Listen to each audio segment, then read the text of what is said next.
When installing multiple power-limited multi-conductor cables, the 40% fill requirements from Chapter 9, Table 1 of the National Electrical Code do not apply.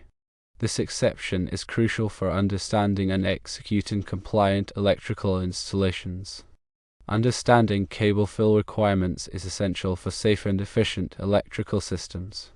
The National Electrical Code, or NEC, provides guidelines for ensuring that conduits and raceways are not overfilled with cables, which can lead to overheating, insulation damage, and potential fire hazards. Chapter 9 of the NEC provides tables and guidelines for determining the maximum number of conductors allowed in a conduit or a raceway. Table 1 in Chapter 9 outlines the percentage of cross-sectional area of conduits and tubing that can be occupied by conductors. Generally, the fill percentage is limited to 40% when there are 3 or more conductors in a raceway. This limit helps to ensure adequate space for heat dissipation and ease of installation. However, certain types of cables and wiring methods are exempt from the 40% fill requirement. Power-limited multi-conductor cables fall under this category. Power-limited cables are designed for low-voltage, low-energy applications such as control circuits, signaling systems, and communications. These cables are typically constructed with smaller gauge conductors and have specific insulation properties to limit the amount of power they can carry. The NEC recognizes that power-limited cables generate less heat than standard power cables, and therefore, the strict 40% fill requirement is not necessary. Instead, the code allows for a higher fill percentage for power-limited cables, provided that certain conditions are met. One key condition is that the cables must be installed in accordance with their listing and labeling. This means that the cable manufacturer's instructions and specifications must be followed. Additionally, the cables must be suitable for the intended application and environment. Another important consideration is the type of raceway being used. While the 40% fill requirement does not apply to power-limited multi-conductor cables, the raceway must still be appropriately sized to accommodate the cables. The raceway must provide adequate physical protection and support for the cables, and it must be suitable for the environmental conditions such as temperature and moisture. When installing power-limited multi-conductor cables, it is also essential to consider the directing factors for ambient temperature and the number of current-carrying conductors. Directing factors are used to reduce the allowable ampacity of conductors when they are installed in conditions that can increase their operating temperature. The NEC provides tables and guidelines for determining the appropriate directing factors based on the ambient temperature and the number of current-carrying conductors in a raceway. Although the 40% fill requirement does not apply to power-limited multi-conductor cables, directing factors may still be necessary to ensure that the cables do not exceed their rated ampacity. To summarize, when installing multiple power-limited multi-conductor cables, you do not need to adhere to the 40% fill requirements outlined in Chapter 9, Table 1 of the NEC. However, it is crucial to follow the cable manufacturer's instructions, ensure that the raceway is appropriately sized, and consider directing factors for ambient temperature and the number of current-carrying conductors. Always consult the latest edition of the NEC and local codes for specific requirements and guidelines. Understanding these exceptions and requirements is essential for electrical professionals to ensure safe and compliant installations. Incorrectly installed cables can lead to overheating, insulation damage, and potential fire hazards, emphasizing the importance of adhering to the NEC guidelines. Proper installation practices not only ensure safety but also improve the reliability and longevity of electrical systems. Power-limited multi-conductor cables are commonly used in various applications, including fire alarm systems, security systems, and control circuits for industrial equipment. These applications often require multiple cables to be installed in a single raceway, making the exception to the 40% fill requirement particularly beneficial. By allowing for a high fill percentage, electrical contractors can reduce the number of raceways needed, saving time and materials. However, it is important to note that the exception to the 40% fill requirement does not apply to all types of cables. Standard power cables, such as those used for lighting and receptacles, must still comply with the 40% fill limit. Additionally, Certain types of power-limited cables may have specific fill requirements based on their construction and listing. Therefore, it is crucial to carefully review the cable manufacturer's specifications and the NEC to determine the appropriate fill requirements for each type of cable.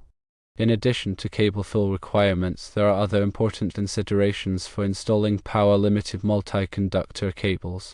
These include proper cable support, separation from other types of cables, and protection from physical damage.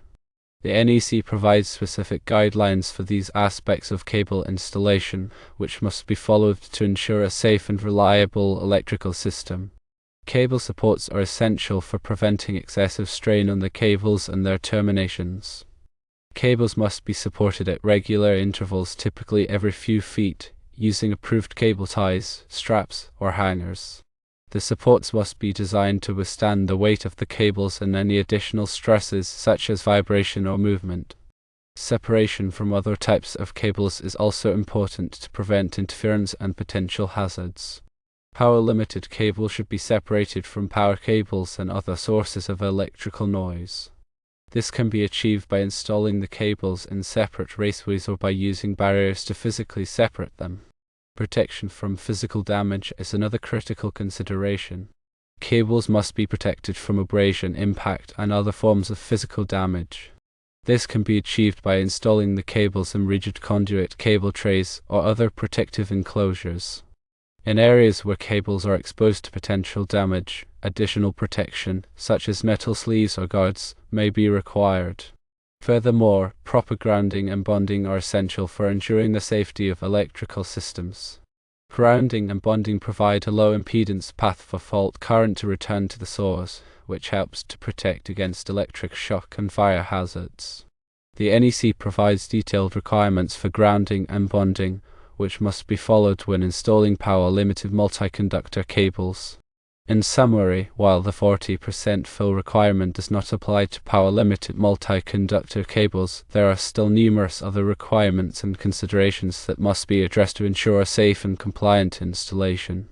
These include following the cable manufacturer's instructions, ensuring that the raceway is appropriately sized, considering directing factors, providing proper cable support, separating cables from other types of cables, protecting cables from physical damage, and ensuring proper grounding and bonding. By carefully addressing these factors, electrical professionals can ensure that power-limited multi-conductor cables are installed safely and reliably. The installation of power-limited multi-conductor cables requires a thorough understanding of the NEC and local codes, as well as adherence to industry best practices. Electrical professionals must stay up to date on the latest code changes and technological advancements to ensure that they are providing the highest level of safety and quality in their work. Moreover, the proper selection of cables and raceways is crucial for ensuring the long-term performance and reliability of electrical systems.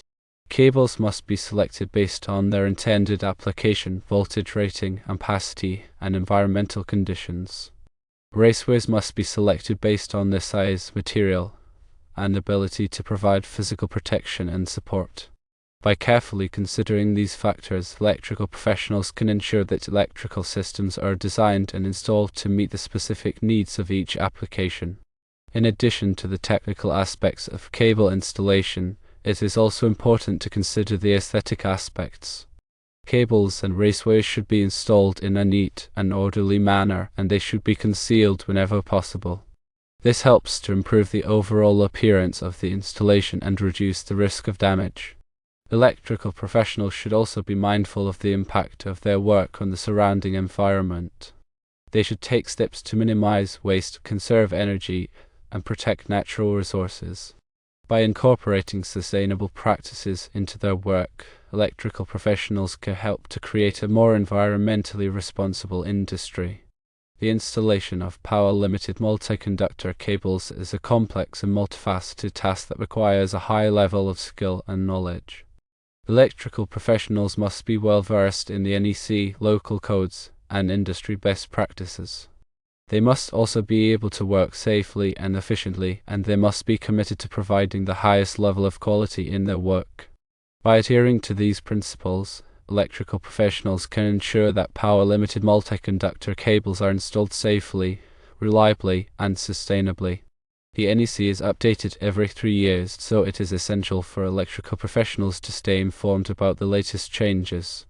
These changes can affect cable fill requirements, directing factors, grounding and bonding requirements, and other aspects of cable installation. By staying up to date on the latest code changes, electrical professionals can ensure that their work is always in compliance with the most current standards. In addition to the NEC, there are also numerous other resources available to electrical professionals, such as industry publications, training courses, and online forums. These resources can provide valuable information and insights into the latest technologies, best practices, and code requirements. By taking advantage of these resources, electrical professionals can enhance their skills and knowledge and stay ahead of the curve in a rapidly evolving industry. Ultimately, the goal of electrical professionals is to provide safe, reliable, and sustainable electrical systems that meet the needs of their customers. By adhering to the NEC, following industry best practices, and staying up to date on the latest technologies, electrical professionals can achieve this goal and contribute to a safer and more sustainable future. The importance of proper cable installation cannot be overstated. Incorrectly installed cables can lead to a variety of problems, including overheating, insulation damage, fire hazards, and equipment failure. These problems can result in significant financial losses, as well as potential injuries or fatalities. Therefore, it is essential for electrical professionals to take their work seriously and to adhere to the highest standards of quality and safety. The information provided here is intended to be a general overview of cable fill requirements and other aspects of power-limited multi-conductor cable installation. It is not a substitute for professional advice. Electrical professionals should always consult the NEC and local codes to ensure that their work is in compliance with all applicable requirements. Furthermore, electrical professionals should always exercise caution and use appropriate safety equipment when working with electrical systems. Electricity can be dangerous, and it is important to take all necessary precautions to protect oneself and others from harm. In conclusion, the installation of power-limited multi-conductor cables requires a thorough understanding of the NEC local codes and industry best practices. By adhering to these guidelines, electrical professionals can ensure that cables are installed safely, reliably, and sustainably. Remember that the 40% fill requirement from Chapter 9, Table 1 does not apply, but other considerations are still critical.